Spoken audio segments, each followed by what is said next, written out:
नमस्ते बच्चों। आज हम बीएड सेकंड ईयर में हिंदी भाषा शिक्षण के अंतर्गत हिंदी भाषा शिक्षण में मूल्यांकन के टॉपिक पर हम अध्ययन करेंगे, जिसमें मुख्य रूप से हिंदी भाषा शिक्षण में मूल्यांकन को कई रूपों में समझाया गया है। कई विद्वानों ने इस पर डेफिनेशन दी है। उसमें मुख्य रूप से हिंदी भाषा शिक्षण में मूल्यांकन का जो बहुत अधिक महत्व होता है। भाषा शिक्षण में हम जिन उद्देश्यों को लेकर चलते हैं उनकी प्राप्ति हुई या नहीं हुई, यह पता लगाने के लिए मूल्यांकन का सहारा लिया जाता है। मूल्यांकन विद्यार्थियों के संज्ञानात्मक, भावात्मक एवं मनोप्रेरित क्षेत्र को परखने के लिए निरंतर चलने वाली एक प्रक्रिया होती है, जिसके द्वारा अधिगम परिस्थितियों तथा सीखने के अनुभवों के लिए प्रस्तुत की जाने वाली सभी विधियों, प्रविधियों, इन सब की उपादेयता की जांच भी की जाती है। अब हम इसकी डेफिनेशन देखें तो कई विद्वानों ने इसकी डेफिनेशन दी है। उसमें मैंने पीडीएफ में क्वालेन तथा हन्ना की डेफिनेशन दी है। इसके अलावा भी अल्फ्रेड तथा टाइडमैन ने मूल्यांकन पर बहुत अच्छी बात कही है। मूल्यांकन किसी अनुभव की उपयोगिता के संबंध में दिया गया निर्णय है। इसको एक बार रिवाइज कर रहा हूँ मैं, आप इसको सुने ध्यान से। मूल्यांकन किसी अनुभव की उपयोगिता के संबंध में दिया गया निर्णय है। दूसरी डेफिनेशन वेल्से ने दी है। उन्होंने कहा है कि मूल्यांकन प्रक्रिया का वह अंग है जिसके द्वारा इस बात की जांच की जाती है कि एक निश्चित समय में शिक्षा के उद्देश्यों की पूर्ति कहाँ तक प्रगति उसमें हुई है, उनके व्यवहार में कितना अंतर आया है तथा शिक्षक ने इस दिशा में कहाँ तक सहयोग किया है। तो बच्चों, हम मूल्यांकन को एक लाइन में समझने का प्रयास करें तो हम देखेंगे कि मूल्यांकन किसी वस्तु, कार्य, पद्धति व सहायक सामग्री के संबंध में दिया गया एक निर्णय है। तो बच्चों, हमने देखा कि मूल्यांकन क्या है। इसके लिए कई उद्देश्य भी निर्धारित हैं।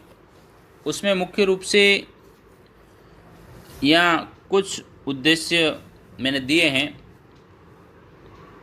उसमें पहला है विद्यार्थियों के अर्जित ज्ञान की जांच करना। दूसरा है विद्यार्थियों के वृद्धि विकास में सहायता करना। शैक्षिक प्रगति में बाधक तत्वों को जानना।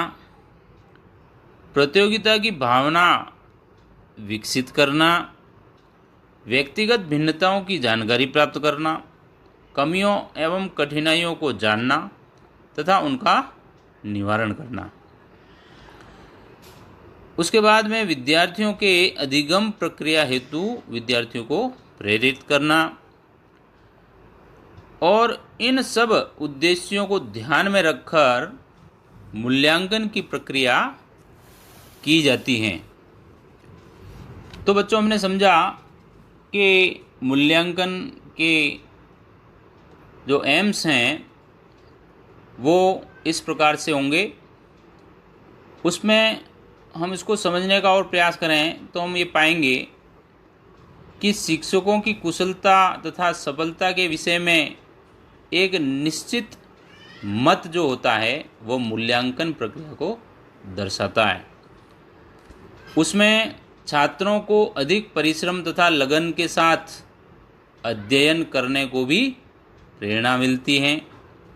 अध्यापकों को छात्रों के उपचारात्मक शिक्षण के लिए भी इससे मार्गदर्शन प्राप्त होता है। तो बच्चों, हमने ये देखा कि मूल्यांकन के जो मुख्य रूप से उद्देश्य हैं, उन उद्देश्यों से किस प्रकार से बच्चे का मूल्यांकन, उसके द्वारा की गई गतिविधि को किस तरह से मूल्यांकन उसका किया जाए। अब हम देखेंगे मूल्यांकन की आवश्यकता एवं कार्य। तो इसमें मुख्य रूप से इसकी सहायता से शिक्षक एवं अभिभावक बच्चों की अभिरुचि, क्षमता, योग्यता, सामर्थ्य तथा कमियों को जानने का जो मुख्य स्रोत है बच्चों, वह है मूल्यांकन, तथा बच्चों को सही दिशा निर्देश दे सकते हैं। उसकी आवश्यकता एवं कार्य को भी इस आरेख के द्वारा मैंने समझाने का आपको प्रयास किया है। इसको अपनी नोटबुक में भी उतारें और इसको व्यवस्थित रूप से आप लोग याद करें। उसमें मूल्यांकन की आवश्यकता एवं कार्य मुख्य रूप से उचित शैक्षिक निर्णय लेने के लिए अत्यंत आवश्यक होता है। मूल्यांकन जो होता है, उसके बाद शिक्षण के उद्देश्यों को प्राप्त करने के लिए इसकी सीमा से भी परिचय आवश्यक है। शिक्षण प्रक्रिया के उद्देश्यों को स्पष्ट करता है। विद्यार्थियों को अध्ययन के लिए प्रोत्साहित करता है। अध्यापक की प्रभावशीलता को भी मूल्यांकन जो होता है वो प्रोत्साहित करता है।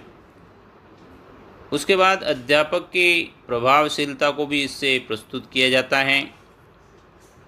मूल्यांकन से प्राप्त अंक तालिका के आधार पर पाठ्यचर्या, शिक्षण विधियों तथा शिक्षण सहायक सामग्री आदि में आवश्यक परिवर्तन और परिवर्धन और संशोधन भी किया जा सकता है।